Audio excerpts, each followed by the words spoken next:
1968 में special Olympics की स्थापना हुई और 80 के दशक में भारत में ये कार्यक्रम शुरू हुआ। पहले चाइना को बोलते थे सबसे बड़ा प्रोग्राम, लेकिन आज की डेट में भारत सबसे बड़ा प्रोग्राम। और कुछ ही मेट्रोपॉलिटन सिटीज़ में ही ये कार्यक्रम चलता रहता था। और स्पेशल ओलंपिक्स भारत को नेशनल गेम्स में ले जाने में सरकार का बहुत बड़ा एक योगदान मिला। समान अधिकार और समानता की बात हमारे सोशल जस्टिस और एम्पावरमेंट के द्वारा भी जोर शोर से किया जा रहा है। तो मुझे लगता है इनको सम्मानजनक जीवन जीने का मौका मिले, इसके लिए सभी प्रयासरत हैं। नमस्कार, स्वागत है आप सबका punjabkesari.com में। आज punjabkesari.com की टीम के साथ जुड़ी हैं स्पेशल ओलंपिक्स भारत की चेयरपर्सन डॉक्टर मल्लिका नड्डा जी, या आप उनको जानते होंगे भाजपा के राष्ट्रीय अध्यक्ष जेपी नड्डा जी की धर्मपत्नी के नाम से। तो उनका स्वागत करते हैं। मैम, बहुत बहुत स्वागत है आपका punjabkesari.com में। मैम, मेरा पहला सवाल आपसे रहेगा, स्पेशल ओलंपिक भारत क्या हमारे दर्शकों को समझ आता है ये सुन के? आप क्या बताना चाहेंगे? Special Olympics Bharat specially intellectually challenged लोगों के लिए खेल कूद की एक कार्यक्रम है, एक योजना है। और स्पेशल ओलंपिक्स भारत विशेष रूप से दिव्यांग जनों में भी मेंटली चैलेंज्ड, जिसको हम कहते हैं, या मानसिक रूप से अक्षम, ऐसे लोगों की खेलकूद की प्रतियोगिता है। अक्सर लोग स्पेशल ओलंपिक्स और पैरा ओलंपिक्स का फ़र्क नहीं समझ पाते हैं। Para Olympics is for physically challenged and special Olympics is for intellectually challenged. Okay ma'am, मेरा अगला सवाल ये होगा, इसमें सिलेक्शन प्रोसेस क्या रहता है, अप्रोच क्या रहती है, ग्राउंड वर्क क्या रहता है इसके? Special Olympics, world games summer and winter, इस तरह के 2 तरह के आयोजन करते हैं। और इस गेम के माध्यम से हम जहां 8 से 80 वर्ष तक के लोगों को इस खेल कूद में शामिल करते हैं, वहीं refusal to none and ability wise grouping के माध्यम से इन सभी को समर और विंटर गेम्स जैसी गतिविधियों में, आयोजनों में पार्टिसिपेट कराया जाता है। मैम, नेशनल हेल्थ फेस्ट एक बिगेस्ट रेवोल्यूशन के रूप में देखा जा रहा है। इससे इकोसिस्टम पे क्या फ़र्क पड़ेगा? स्पोर्ट्स के इकोसिस्टम में जो स्पेशल ओलंपिक्स है, इसके क्या फ़र्क देखने को मिल सकते हैं? नेशनल हेल्थ फेस्ट का आयोजन हम सब ने मिलकर आज़ादी के अमृत महोत्सव के उपलक्ष्य में किया है। जहां आज़ादी के हम 75 वर्ष मना रहे हैं, वहीं आज़ादी के इस अमृत महोत्सव में सभी की भागीदारी हो, वहीं हमारे दिव्यांगजनों की भी भागीदारी हो, उनके परिवार की भी हो। इस उद्देश्य को ध्यान में रख के स्पेशल ओलंपिक्स भारत ने देश के 75 शहरों में 75,000 मानसिक दिव्यांगता से ग्रसित लोगों का हेल्थ स्क्रीनिंग एंड चेकअप का एक आयोजन सोचा है।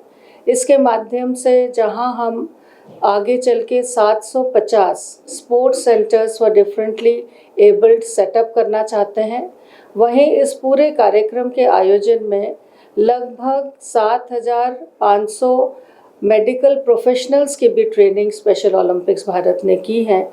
और ये भी हमारा 75 का जो आंकड़ा है, ये सारा मैजिक फिगर आज़ादी के अमृत महोत्सव से ही हमने लिया है और इसको आगे बढ़ाते गए हैं। और आज हमें खुशी है कि 75 से भी आगे बढ़ के 78,000 दिव्यांगजन आज की डेट में हमारे इस कार्यक्रम के साथ रजिस्टर हो चुके हैं। 75 की जगह 110 स्थानों में ये कार्यक्रम आयोजित हो रहा है और 7,500 मेडिकल प्रोफेशनल्स की जगह लगभग 9,000 मेडिकल प्रोफेशनल्स हमारे साथ ट्रेन हुए हैं।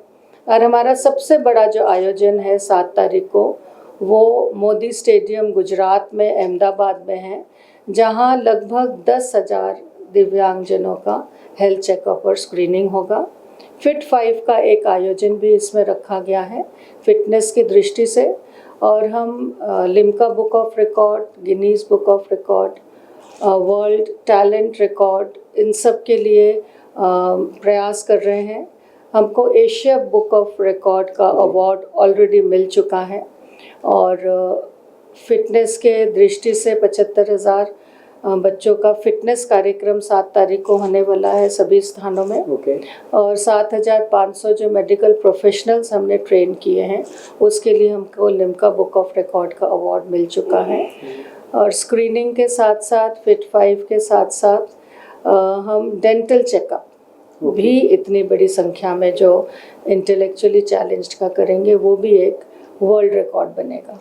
जी मैम, आपने इतनी बातें बताई। स्पेशल एथलीट्स जब हम कहते हैं, स्पेशल ओलंपिक्स की हम बात कर रहे हैं, इन टैलेंट को आप चुनते कैसे, इनको निकाला कहाँ से जाता है? क्या कोई टीम है, कोई प्रोसेस है, हायरार्की है? उसके बारे में बताइए कुछ।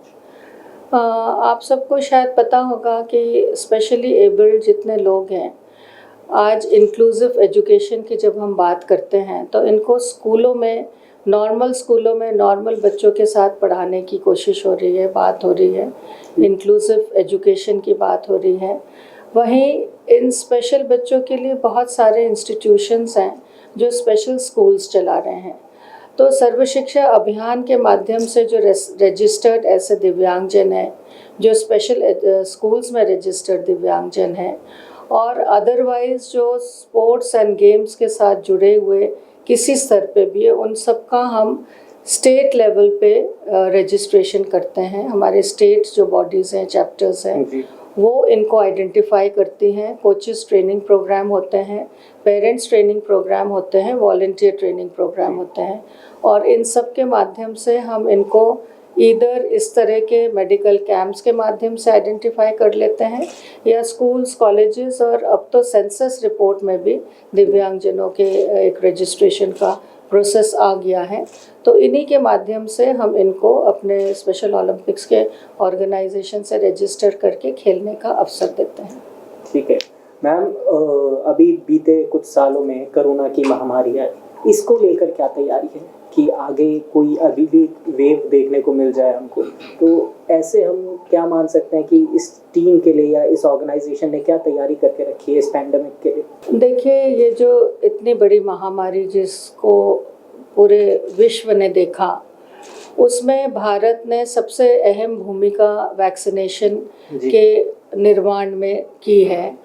और वैक्सीनेट करने के लिए जो प्रयास हुआ है वो भारत सरकार और हमारे स्वास्थ्य विभाग का एक बहुत महत्वपूर्ण कार्य था, जिसके लिए पूरा विश्व आज उसकी सराहना कर रहा है। दिव्यांगजनों को भी प्रायोरिटी बेसिस पे इस तरह के हमारे वैक्सीनेशंस दिए गए, और अभी भी 12 एंड अबव का जो वैक्सीनेशन शुरू हुआ है उसमें भी दिव्यांगजनों को प्रायोरिटी दिया जा रहा है।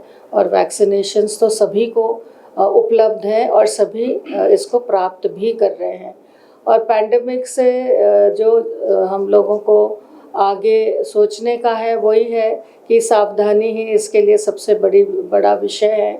और जिस तरह के अलग अलग तरह के वेरिएंट्स आ रहे हैं, उसके लिए तो हमारे जो डॉक्टर्स हैं, मेडिकल प्रोफेशनल्स हैं, वो ही हमारा मार्गदर्शन कर सकते हैं। बहुत ही काबिल तारीफ काम किया है। हाँ, वो कार्य बहुत अच्छा हुआ है, और मुझे लगता है वैक्सीनेशन से अभी भी हमारा बचाव हुआ है, और आगे भी जैसा भी होगा ये वैक्सीनेशन हमारा बचाव करेंगी, ऐसा मुझे आशा है।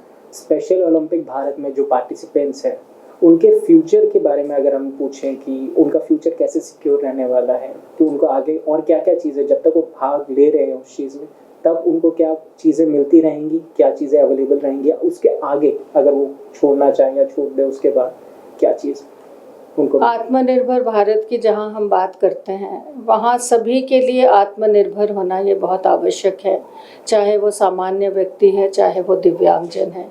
तो आत्मनिर्भरता की जहां हम बात करते हैं, वहां इन दिव्यांगजनों को भी आत्मनिर्भर बनाने के लिए बहुत प्रयास हो रहे हैं। बहुत सारी ऐसी योजनाएं हैं जिनमें इनको प्रशिक्षित भी किया जा रहा है स्किल ट्रेनिंग के माध्यम से, और जॉब्स की तरफ भी इनको आगे ले जाने का प्रयास हो रहा है।